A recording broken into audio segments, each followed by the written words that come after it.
Hi there, and welcome to Slam Swords, Lasers, and Movies.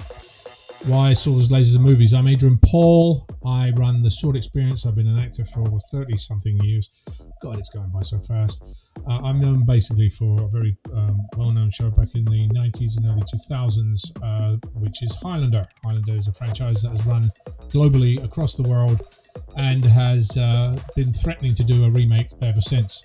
So I started the Sword Experience, which was teaching people how to make movies with the sword, how to learn the sword, how to understand the basics. And throughout the years that I've done it, over 6 years now, we've been in 13 countries now. I've learnt a lot about the different varieties of swords that are out there and the types of people that actually want to play with an edge weapon, or, as I've mentioned before, a laser sword, or, as many of you know, a lightsaber. There are many lightsaber competitions out there now. There are a lot of things that are going out that are coming up to be competitions. And so we decided to create a program called VVVI, which is Vitae Inverters Institute, which really deals with the proper techniques about swords and how to use a lightsaber correctly rather than the original Star Wars movie, which is what I always reflect to or reference when I do the Sword Experience, which is sword work out here rather than really attacking the target. In my progress, I've actually had a meeting with several instructors across the US, probably about 40 or 50 of them now, that are actually now affiliated with the Sword Experience. And one of them, Richard Gainey, actually is an instructor out of Lakeland, Florida, has done martial arts for many years, was an undercover FBI agent, and we decided to sort of put this VVVI together to really sort of look at what's the difference between the reality and the myths. What are the fantasy elements in movies, and do those techniques work? Do these movies work? Are the things you see in the movies actually real? So, Richard, hello, how are you? How are you doing? Good to be on board. So, as I said before, my claim to fame is being an actor for so long. Can you give us a little bit of breakdown as to what made you go into the FBI Academy? So just a little correction on that. The undercover work I did was actually as a sworn law enforcement officer with a local police department, and I became a special deputy U.S. Marshal and was attached to the FBI's Joint Terrorism Task Force. The inner workings of law enforcement is always kind of weird in their connectivity and stuff. So I wasn't actually a FBI agent, but I was assigned to the Joint Terrorism Task Force as an undercover operative, investigating domestic extremist groups, terrorist groups. And you got a bunch of awards for that too, as well, from what I understand. The Lewis Peters Award is, I think to date, there's like 23 people that have ever been awarded that award. So that was a great honor. It was kind of unexpected, but it was really cool. And you studied martial arts for how many years? I started when I was 13. My dad took me down and dumped me off at a traditional Japanese school where everyone was adults, and there were no kids back then in martial arts schools. So my afternoons consisted of getting out of school, going to the class, getting my butt whipped by a bunch of adults that didn't want me there to begin with, and I was just too stupid to stop, too stupid to give up and throw my hands up. Now we're talking inspiration here. So today, this is our first show. It's about inspiration. What inspired me? What inspires you to go out there? What inspires Richard? What inspired you to actually continue martial arts? It was like you and I have talked about before, and it sounds silly, but William Shatner's Captain Kirk, man, from Star Trek, really inspired me to be a no quitter. I mean, if you watch that character and the way they developed that character, every time somebody pushed, he pushed back, and it wasn't in an ugly way. He just was stubborn and was going to win no matter what the cost, no matter what happened. And I guess that sunk in. And when I was getting the stuffing beat out of me, there was no way I was going to quit. I wasn't going to give them the satisfaction. Well, my Um, my inspiration, just jump in on there because yeah, we're going to make this short and sweet for you guys today. My inspiration basically was I always had a lot of anger, like I quick temper, and so I had to sort of control it in a sense. And having a structure was really good for me. And obviously, doing Highlander eventually gave me the tools even further to actually study the martial arts, which I studied Hung Gar Kung Fu, Shaolin Kung Fu. I worked with numerous people throughout the movie industry who were experts in their field, and we swapped notes, so to speak. And as I think, so do you, don't you? That's kind of what you're doing, isn't it? yeah. My thing was ran into the Japanese niche and did a lot of sword work with Hataya, Yamazaki Sensei, a bunch of the Japanese master swordsmen. Um, had a really was very very honored to get on board with Suzuki Sensei for karate training, who was old school, where you get your teeth knocked out just because it looks cool, you know. Yeah, some Um, people today are a little bit soft, I think. But anyway, that's just my point of view. yeah, and like you, a very diverse. I've done kung fu, tai chi, stick fighting, anything and everything, that I could possibly get a knot on my head doing. I tried it at one time or another. All right, so let's get to the topic of the day. We're going to talk about two different movies today. First of all, we're going to start talk about Star Wars, which is, Huge. many of you know, is a huge franchise across the world, started by George Lucas. And, the inspiration as to what made George Lucas create this. Now, there's two things. Actually, we were talking off camera. We were talking about how the inspiration of this was much like a car analogy. And I want you to go over that, Richard. That's what kind of came to me when we were talking is you walk up and you see this beautiful car and all the lines and the paint and the body style. That's all very much Kurosawa. That's very much Akira Kurosawa You're talking about the cinematography. filming of it, right? The filming of and The, the style of it. that's correct. Absolutely. And it just jumps out at me having run in those Japanese circles. I was very familiar with the Kurosawa's work. Um, and so from that's what I think Lucas borrowed from a great deal was Kurosawa cinematography. But you and I talked about opening that hood up, and then when you open the hood up, what you expect to see isn't actually there because it's actually all mythology. It's all Joseph Campbell's mythology. So you're saying it's all Um, based in some sort of truth or mythology? Is mythology? Here's the question, guys: is mythology truth, or is it a bunch of fiction made up by people, storytellers from old, that decided to put it down, and we now believe it? one of the funny things, very quick on that mythology, is one of the very first questions that we ask when we're doing a class is, "Are lightsabers real?" And immediately everybody starts arguing. One group's like, "No, it's impossible. It's fantasy." Another group is like, "Well," and then I always come up to make it brief. I always come up and say, "Is there anything scientifically that says they can't be real?" And then all of a sudden you can hear a pin drop, and then I hearken back to old mythological tales, where in our mythologies we have flaming swords and all of these other things. If you were a sheep farmer and a guy ran across with a lightsaber, how would you explain that? You Yeah, know, but let's talk about the mythology about it. I mean, you talked about it being what point out something in Star Wars that is a mythological element that was specifically used in Star Wars. yeah. So a very very hard iconic image that we see all the time is the cave in The Empire Strikes Back, where Luke has to go into and descend down into the cave, and basically confront. That's the in mythology. That's the innermost cave. That's where he is going to have to battle either an external dragon or a demon or some kind of monster, or himself. And that's what we see in The Empire Strikes Back as he goes down there, and his mentor Yoda tells him, because he asks him, he's like, "What's in there?" As all people do, what's in the cave, and he's like, "Only what you take with you." Okay, And the but very first thing, how does that mythology translate to what we do in martial arts today?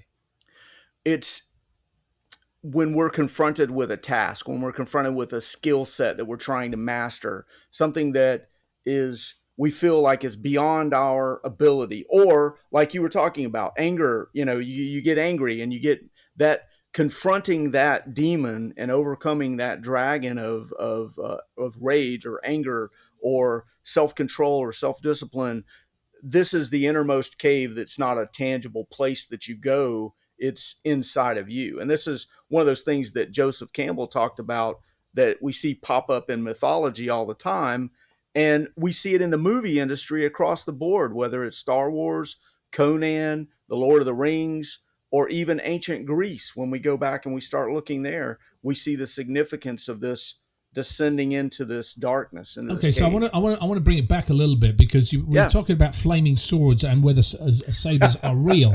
You know, I mean, when you're cutting a real sword, where you actually cut it, you're aiming for targets. I mean, in the sword experience, when we deal with this, and why we put BVVI and the sword experience together, was the fact that, you know, we wanted a reality. We want to actually create a system that is geared in reality. So, but with the sword, you're actually aiming to cut an artery, cut an arm off, etc.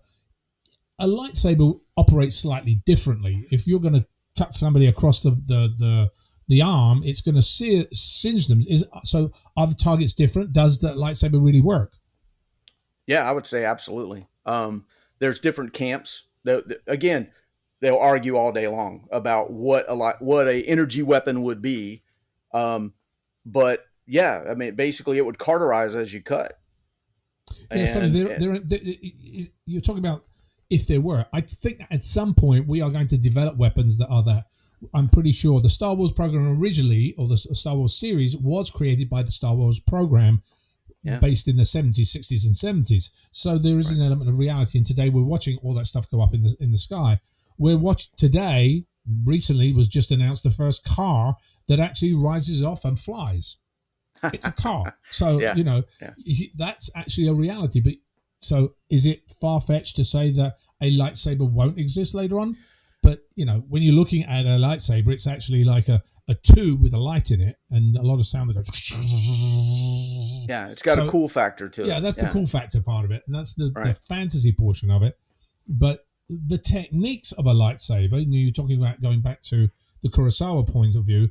Kurosawa basically used real techniques of sword work to create those films that were iconic or have become iconic. Did Star Wars take the same type of inspiration from that and use the real techniques in the sword work as they did in Kurosawa? Well, I'm going to catch some hate from some people. Yeah, we love that. Love hate. But it's absolutely founded in Japanese kenjutsu and kendo, the Kurosawa swordsmanship. When we watched the first 3 Star Wars movies, that all of that lightsaber work and combat is all kendo. It's all very much at its core. There's other elements there, but at its heart, that's really what it is. All right, so you talked about another movie which was interesting, Conan. Now, Conan has a similar type of... Yeah, I know that's another film we're going to look at right now, because, again, we're not talking about just lightsabers now. Now we're talking a massive sword that this very large Schwarzenegger decided to operate. Now, again, you talk about the cave. There's a similar scene in Conan that is the same type of element that is seen in Star Wars, is there not? That's right. It varies some from the movie to the novel, but yeah, absolutely. To make it short, he's being chased. He's released. He was a prisoner. He's being chased. And in the film, he goes up on this rock to get away from the dogs and falls down into this cave.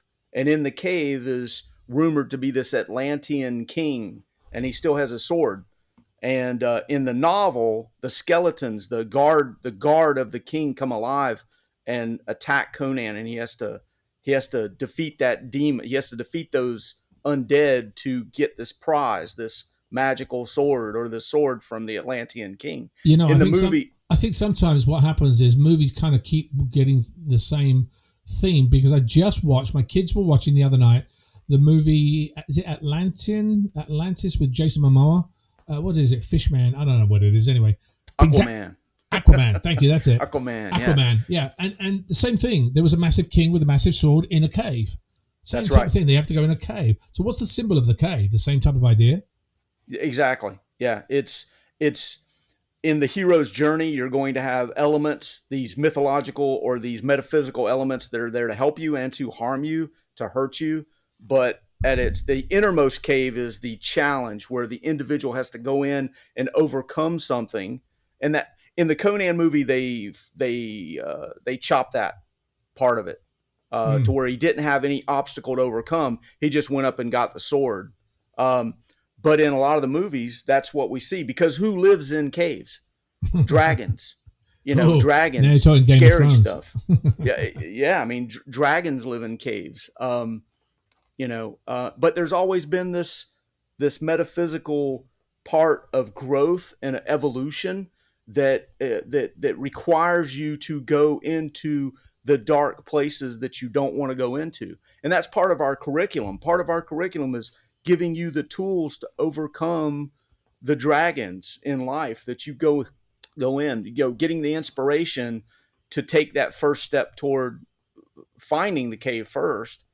You talk about the curriculum. The curriculum, basically, so that you guys know, is a curriculum that is based that will be launched in the next 2 or 3 months. That will come out and having 3 lines to it, which is the Guardian, the Counselor, and the Warrior level.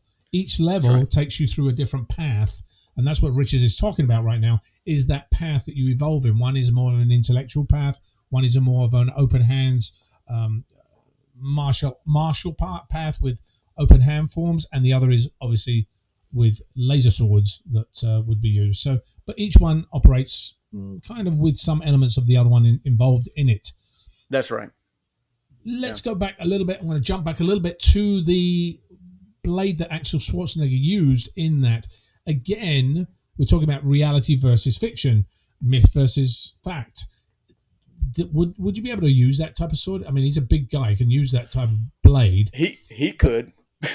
Yeah, because it's a big weapon. I mean, it was a huge weapon. It was a double-handed blade, and he practiced for a while. I've seen photos of of him training. It reminded me of when I was actually training to do a lot of stuff where you're watching yourself in the mirror for all the positions that you're in, and does this angle work, etc. But he was taught by a real life sensei, wasn't he? Kyoshi Yamazaki sensei. He's done choreography for a couple of films, but I remember talking to him when I trained with him, and he told me that Arnold Schwarzenegger swung that sword around like it was a toothpick. Yeah. But he had trouble even picking it up. I mean, it was like 8 to 10 to 12 pounds. Even the hero prop they used in the movie was almost 8 to 10 pounds that he's swinging around. And you and I both know, like, a good Japanese sword is 2.5 pounds. Yeah, absolutely. 1.5 in some. Well, I mean, I've dealt with swords that are probably about 4 or 5 pounds, and they're heavy to swing. I mean, it's 4 or 5 pounds swinging because you actually have the torque. You have a sword that's wide. It's actually, the torque of it is actually much harder on your shoulders and everything else. You have to have some weight behind you to be able to move that. That's right. Yeah. So when you actually trained with him, did he talk about Schwarzenegger and how the techniques they used? Were they correct? Were they, They're all basic stuff. They're all basic. All the postures that you see in that movie where Schwarzenegger's doing his training. Kyoshi Yamazaki's actually in the movie. He's the little Japanese sword trainer guy that spins around and kicks the muscle-bound guy in the movie. Spins around and back kicks him and knocks him out. But yeah, all the moves, all of the postures, all the moves, all of that stuff is directly from Japanese sword training. I mean, there's with a little bit of embellishment for some of the moves, but yeah, it's all dead on. And that's what we borrowed from when we refined the curriculum. When you and I sat down and refined the curriculum, that was one of the notes, was we want everything to be as little, enough fantasy and enough flourish to make everyone still happy, because it's Jedi training, it's Jedi training, but at the same time for it to be spot on.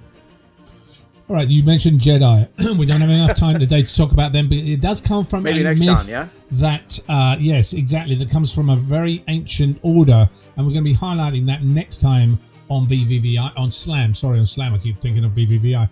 On Slam, and Swords, Lasers, and Movies, and hopefully you enjoyed this little information on the inspiration of this. Next time we're going to be talking about balance, and therefore we're going to still highlight a lot of the Star Wars and other movies that have an element of fiction versus reality.